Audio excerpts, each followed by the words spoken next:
Rabiot et Kimpembe peuvent faire la fête, les Allemands nous ont dit bonjour et on leur a dit au revoir. Mais l'image de la soirée, c'est cette morsure du nouveau Luis Suarez, Antonio Rudiger. Obviamente que dentro de la cancha no la hay. Alors Polo, t'étais énervé? Ah oui. Bah non. Merde alors. Je pense qu'il m'a un peu grignoté. Nous nous connaissons depuis longtemps. Je l'ai senti, je l'ai dit à l'arbitre. Il prend la décision et il a pris la décision. Il n'a pas reçu de carton et je pense que c'est mieux comme ça. Je veux pas qu'il soit banni à cause de ça. Nous nous sommes embrassés à la fin du match et c'était tout. Voilà, on est avec le style. La Pogba. Par contre, Paul Pogba était en colère contre autre chose, une célèbre marque de bière. Bonjour. Calme-toi Thomas, c'était une Heineken mais zéro.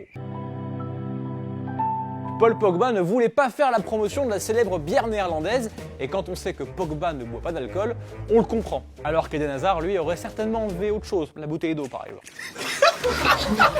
D'ailleurs, ce geste de Pogba fait écho à ce qu'avait fait Cristiano Ronaldo avant-hier avec les bouteilles de coca, il avait interverti comme ça avec de l'eau, sauf que ça, mine de rien, ça a fait perdre 4 milliards de dollars à Coca-Cola en valeur boursière. Oh, merci beaucoup. Je connais une marque néerlandaise de bière qui doit être en sueur à l'heure actuelle. Et l'autre fait majeur de la soirée, c'est ce drame évité de justesse. Ce parachutiste qui est entré dans l'Allianz Arena de Munich et qui s'est pris le câble de la Spider-Cam et qui a bien failli créer un drame dans les tribunes de l'arène munichoise. Tout le public était choqué, 2 personnes auraient été blessées. L'homme a été arrêté, c'était un activiste de Greenpeace qui venait passer un message politique, kick out oil. En gros, l'essence, ça suffit. Et ça a scandalisé notre Didier National qui a eu peur et qui même s'est fait mal, regarde.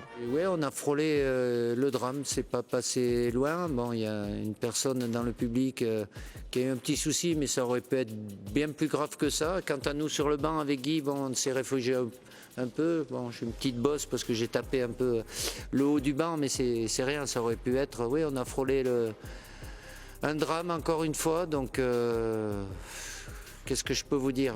Que ça n'a pas lieu d'être. Même Greenpeace a réagi, en même temps ça la fout mal, hein. Ils veulent sauver l'environnement en jouant au bowling avec le public, donc pas ouf. Oh non, non. Attention, hein, touche pas à Dédé, hein. Pourquoi vous me prenez comme ça? Bon, par contre, Dédé, il a quand même parlé du match, un petit peu aussi. Et que concrètement, l'objectif des Allemands, c'était ça. C'était un match de très très haut niveau, c'était un combat de titans et on y était. On est capable de mieux faire certaines choses avec le ballon, mais au niveau de l'état d'esprit, de cette capacité qu'on a toujours eu à être unis lorsqu'il faut souffrir, ça a été le cas ce soir. Rendez-vous samedi pour le match contre la Hongrie. Ça va saigner.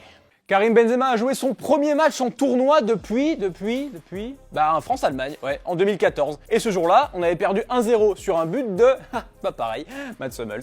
Et Rihanna avait apporté son soutien à cette époque-là, à son petit bébé, Benzema. Et Karim, faut le dire, il a pas assumé. Frère, j'ai ni son Instagram, je follow pas, je la follow pas. Arrête, ça se pas voit, pour c'est moi, ton ex, voilà. C'est Ça, pas c'est le temps de Boudex, ça. Voilà. Je t'ai désabonné, j'ai vu. C'est jamais fini. Et la reine des Barbades, elle avait déjà commencé à charro un petit peu Karim dès le match contre l'Équateur, quelques semaines avant, où elle lui avait envoyé des petits messages, tu vois, histoire de... Allez, musique de love, Lucas, s'il te plaît. Benzema, je suis avec toi, dans ta douleur. Ça sent bon cette histoire. Mais Karim, il fait genre, mais t'inquiète pas, il a répondu. Rihanna, on n'a rien sans rien. Merci pour le soutien. Oh, comment il fait le mec! En mono, on lâche. Bon, au-delà de leur histoire de love, on va se détendre. Riri, elle a vite oublié Karim. Ouais, la France est éliminée, pas grave. Je vais soutenir le Brésil avec Neymar. Le Brésil éliminé, pas de problème. Je vais soutenir l'Argentine, son gardien Romero, ou l'Uruguay, et le frère de Rudiger, Luis Suarez. L'Argentine éliminée, pas de souci. Je vais soutenir... Allez.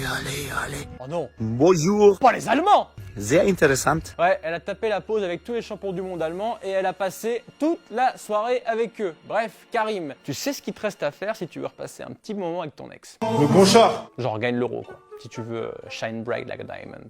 Allez, un petit tips pour toi, si t'as pas Bein, ni TF1 ni M6, d'ailleurs qui n'a pas TF1 ou M6? Ah bah si, lui forcément. Merde, mais c'est nul!